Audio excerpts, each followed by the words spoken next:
The Anatomy of Melancholy by Robert Burton is a sprawling, deeply idiosyncratic work that defies easy categorization. First published in 1621 and revised several times until Burton's death in 1640, the book presents itself as a medical and philosophical treatise on melancholy, but it is also a literary labyrinth, a compendium of digressions, quotations, folklore, classical allusions, and psychological insight.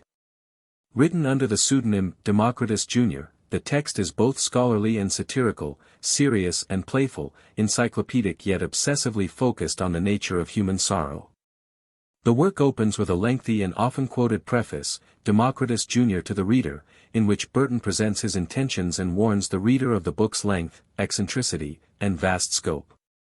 Here, Burton the scholar and Burton the jester merge. He speaks earnestly of melancholy's perils while delighting in his own verbosity and wit. This introduction sets the tone. This is not just a book about melancholy, but a literary embodiment of it, full of obsessive listing, self-doubt, and dark humor. Burton's central thesis is that melancholy, though traditionally associated with the melancholic temperament or disease, is a universal human condition. Everyone suffers from it in some form, whether from love, loss, ambition, loneliness, or religious anxiety. He classifies it both as a physical illness and as a moral, spiritual, and existential malaise. This duality gives the book its complexity. It speaks to early modern medicine, influenced by Galenic humoral theory, while also prefiguring modern psychology and existential literature. In organizing the book, Burton divides it into three major parts. The first part deals with the causes and symptoms of melancholy, both general and particular. Here he catalogues causes in overwhelming detail. Everything from planetary alignments and bad digestion to poverty, idle thoughts, overwork, failed ambition, and bad parenting. The cause of melancholy can be external or internal, real or imagined, physical or spiritual. This taxonomy is relentless, almost absurd in its thoroughness, but it's also part of the book's charm. The second part explores the cure of melancholy, focusing on preventative and therapeutic remedies. Burton prescribes everything from diet and exercise to music, travel, companionship, and reading. Yet there is an undertone of doubt: do these remedies truly work? Can one ever escape melancholy? His recommendations, although well-intentioned and grounded in the medical practices of his time, are often overwhelmed by the sheer weight of the malady he seeks to cure. Still, there's hope in his belief in moderation, self-awareness, and social support. The third part is devoted to two particular types of melancholy: religious melancholy and love melancholy. These chapters allow Burton to explore the most intense and personal expressions of the condition. Religious melancholy often manifests as despair, guilt, or scrupulosity, the fear of damnation or divine abandonment. Love melancholy, in contrast, brings about emotional obsession, jealousy, fantasy, and delusion. These sections are especially poetic and rich with literary references, showing Burton at his most eloquent and empathetic. One of the most remarkable aspects of the book is Burton's style.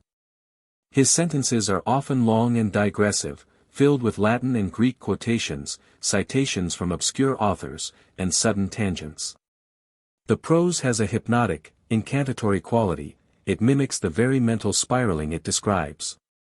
Burton's use of sources is both scholarly and chaotic. He will juxtapose a quote from Seneca with a reference to contemporary gossip or a proverb. This intertextual density is part of the book's enduring fascination. Though firmly rooted in the intellectual traditions of the 17th century, the anatomy of melancholy often feels startlingly modern. Burton's description of depressive states, his understanding of obsession, his acknowledgement of psychosomatic symptoms, and his holistic approach to emotional well-being resonate with modern psychology.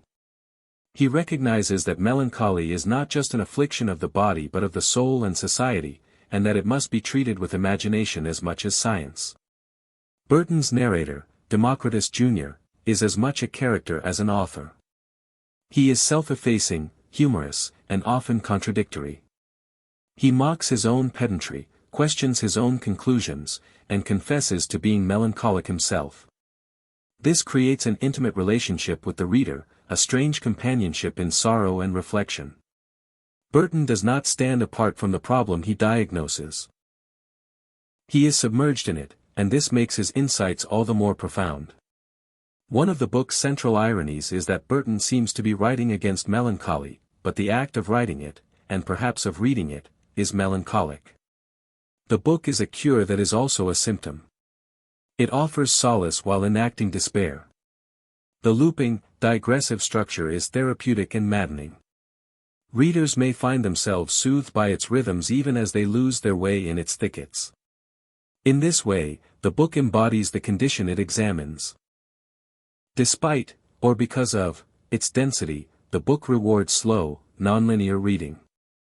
It is not a text to be consumed in one go, but to be dipped into, revisited, and reread. It's a book that meets readers at different stages of life and offers different reflections each time. Its contradictions become wisdom, its excess becomes intimacy. The sheer scope of it becomes a map of the melancholic imagination. Burton's worldview is not one of nihilism, though he acknowledges suffering deeply. Rather, it is one of balance and moderation. He distrusts extremes, extreme ambition, extreme piety, extreme passions, and believes in the steadying force of reason, conversation, art, and friendship. He encourages readers to cultivate joy and humor as antidotes to sorrow. His tone, while dark, is ultimately humane. Over the centuries, the anatomy of melancholy has influenced writers and thinkers from Samuel Johnson and Lawrence Stern to William James and Nick Cave. Its status has shifted from curiosity to classic, from medical manual to philosophical epic. Modern readers find in it not just a diagnosis of early modern melancholy, but a mirror for their own inner lives. It is a book that, once entered, becomes part of one's inner library. In the end, what makes the anatomy of melancholy enduring is its relentless curiosity, its emotional honesty, and its stylistic daring. It is a book about the condition of being human, about the shadows we all carry, and the strange comfort of naming those shadows. Burton's voice, centuries old, still speaks, sometimes in whisper, sometimes in chant, reminding us that to suffer is to think, and to think is to live.